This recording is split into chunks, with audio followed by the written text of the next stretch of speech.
Gimana Bang? Tadi kan ada update kabar terbaru dari Pak Kabid Humas yang mengatakan bahwa udah ada pemanggilan Irwansyah untuk saat ini. Tapi karena berhubung tadi ada halangan mungkin ya Irwansyah dia gagal, katanya akan dipakai minggu depan. Gimana tanggapan Abang nih? Kasus ini cepat diproses oleh pihak kepolisian Bang? Ya alhamdulillah respon dari Polda Metro khususnya kepolisian Republik Indonesia menanggapi kasus kami ini, kami rasa memang sudah seharusnya seperti itu, dan tapi kami apresiasi juga terhadap cepatnya tangkapnya polisi sekarang ini. Kedua, karena Irwansyah itu dia memang seharusnya sebagai warga negara dia wajib dong datang mengklarifikasi apakah dia benar atau salah. Tapi kan ditentukan oleh hukum apakah. Kalau kita kan hanya sebagai warga negara juga melaporkan hak kita dan diganggu orang, kita laporkan ke negara, itu dalam kepolisian. Kita melaporkan tidak pidana penipuan penggelapan. Oke Bang, selama Abang sebelum melaporkan, apakah ada itikat baik yang Abang lakukan mungkin terhadap Irwansyah untuk mungkin diajak ngomong secara kekeluargaan seperti apa? Gimana Bang? Oke. Kami dari tahun 2019 awal pertengahan saya Rifki datang ke saya mempermasalahkan soal Irwansyah ini. Saya sampaikan kepada Rifki ini kita klarifikasi dulu lah. Kalau bahasa hukumnya klarifikasi. Kalau bahasa kita umat muslim ini tabayun lah. Tabayun apa benar si Rifki ini yang benar apa dia yang benar kan gitu kan. Kita lihat dulu. Kita kirimkanlah surat klarifikasi, tapi surat klarifikasi ini tidak dipergunakan haknya oleh Irwansyah. Kemudian setelah itu karena tanggapan kami menjadi formil kami somasi 1 kali, 2 kali nggak hadir, yang kedua baru hadir. Muncullah saudara Hafiz ini. Hafiz menemui kami, ternyata Hafiz di setiap pertemuan dia bukan decision maker, selalu menyatakan nanti saya sampaikan ke Irwan. Akhirnya kan pertemuan itu tidak ada manfaat. Nah, kemudian belakangan akhirnya saya berhasil bertemu dengan Irwansyah dan Hafiz. Akhirnya kemudian kita sampaikanlah masalah ini. Ya kita bilang gimana penyelesaiannya ini. Kalau kata menurut beliau itu dia itu merugi. Kalau merugi bagaimana caranya? Tanggung jawaban. Saya bilang kita kalau ada merugi kita nggak mau ikut-ikutan di situ karena kita bukan di manajemen, kita bukan bagian dari perusahaan ya. Karena awalnya Irwansyah ini kan kita diajak untuk investasi di dalam usahanya gigi ini, kita setor modal 1,7, kemudian dijanjikan akan masuk ke dalam PT-nya itu minimal sebagai pemegang saham lah, dituangkan dalam akta nantinya, itu janjinya dia. Sampai saat ini itu pun nggak ada akta itu. Makanya pada waktu dia bilang mau klarifikasi sama kita soal bagaimana manajemen bisnis, kami ya itu urusan Anda, saya nggak mau tahu. Tapi sampai itu pun dia tidak mau menyerahkan dokumen-dokumen yang menurut dia itu dia rugi itu. Tidak bisa kita klarifikasi sama-sama. Akhirnya deadlock. Jadi mungkin bisa diceritakan tentang awal mula dulu tertarik ikut akhirnya ikut dunia bisnis dan bergabung dengan Irwansyah, seperti apa sih akhirnya ikut tertarik? Ya, jadi pada awalnya kan saya diajak oleh si Hafiz Khairul Rijal dan Irwansyah juga untuk join dan investasikan dana saya di Gigi ini kan. Nah awalnya sih mereka cukup banyak menjanjikan hal-hal yang sebenarnya waktu dalam faktanya itu banyak yang tidak dilakukan. Seperti awalnya itu yang paling konkret adalah uang saya digunakan untuk menambahkan banyak outlet untuk pengembangan bisnis.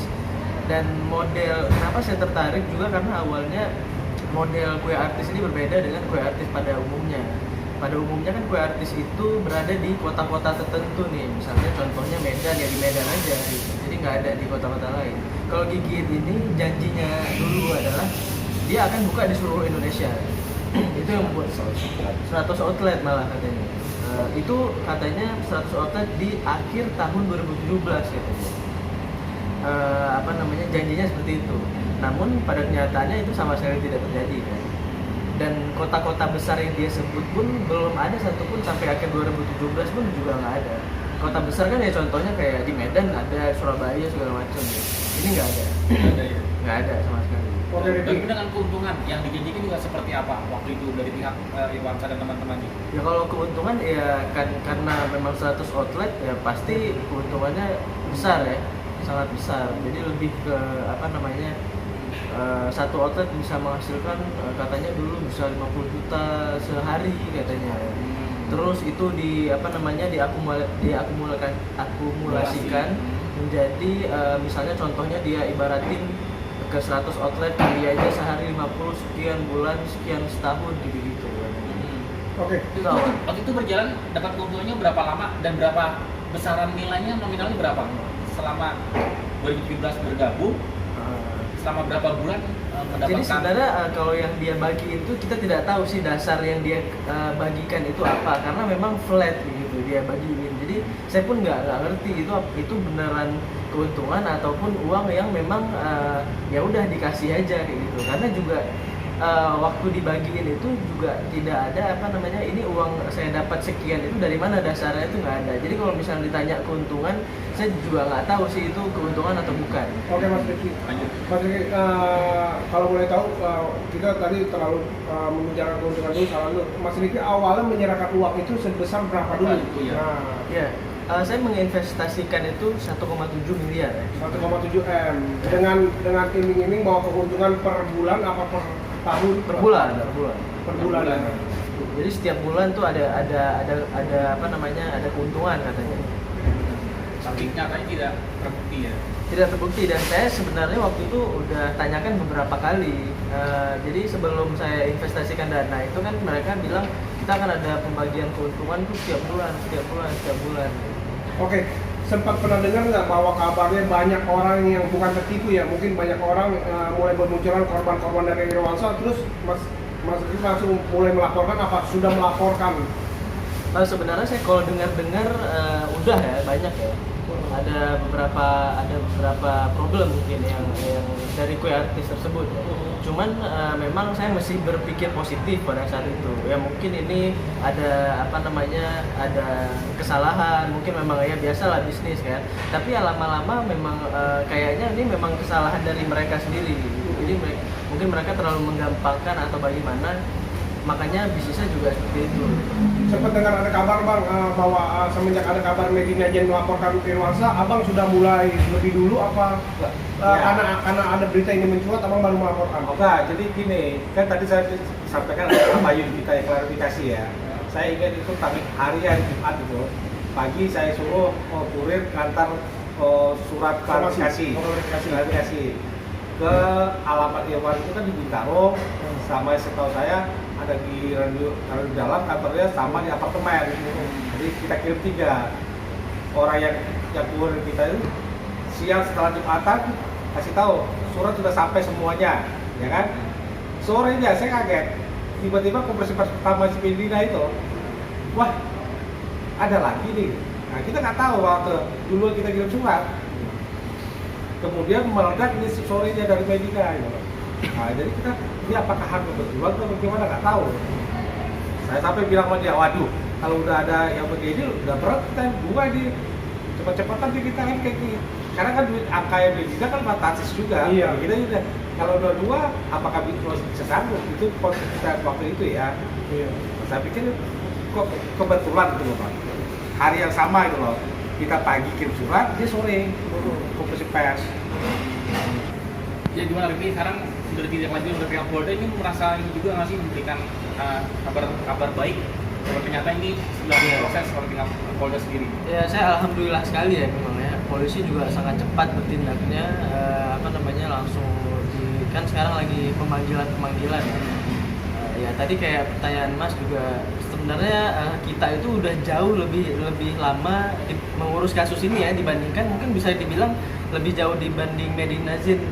Pada saat dia melapor ke polisi kita udah underground lah, kita tidak tidak membuka-buka apapun, kita betul-betul mau tabayun, betul-betul mau musyawarah, betul-betul ya dengan cara yang kekeluargaan lah begitu. Ada etikat baik nggak dari si Ya nggak ada ya, karena sampai sekarang sudah tersebar berita segala macam sampai konferensi pers, ya berarti emang nggak ada gitu. Kapan komunikasi terakhir? Komunikasi terakhir itu kita ketemu di PIM ya waktu itu ya. Kita ketemu di PIM ya, Pembahasannya itu bagaimana cara pengembalian uangnya. Itulah yang ditawarkan pada perusahaan itu. Ya, dia menawarkan perusahaan sebagai pengganti kewajiban dia itu kan, sebagai utang ya, sebagai yang dikuasai tanpa hak itu. Bagi kita, karena dia udah apa, kita ambil Ataya itu. Sekarang mama kita Ataya itu artinya dia memang mengakui uang yang dipakai itu untuk mengganti. Itu kan Ini bukti transfer yang ini. Iya, boleh dipegang. Ini dia. Ini dia. Boleh pegang tambang. Tahan dulu. Oke. Ini transfernya Rizky pada tanggal 15 September 2017. inilah apa aja chatting-chattingnya si Hafiz nih untuk meyakinkan si Rizky. Ini chatting-chattingannya yang katanya 50 juta satu outlet per hari.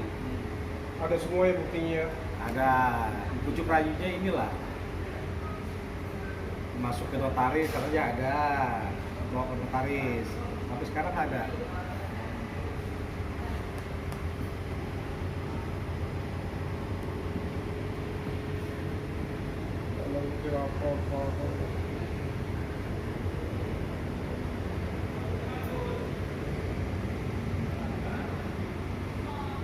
Terakhir bang, harapan dari Bapak Ricky untuk kasus ini apa? Ya sebenarnya sih saya kan simple ya orangnya ya. Saya dari dulu itu cuman meminta hak saya aja. Saya nggak mau kok sampai sampai ini jadi seperti ini. Saya bukan maunya saya gitu.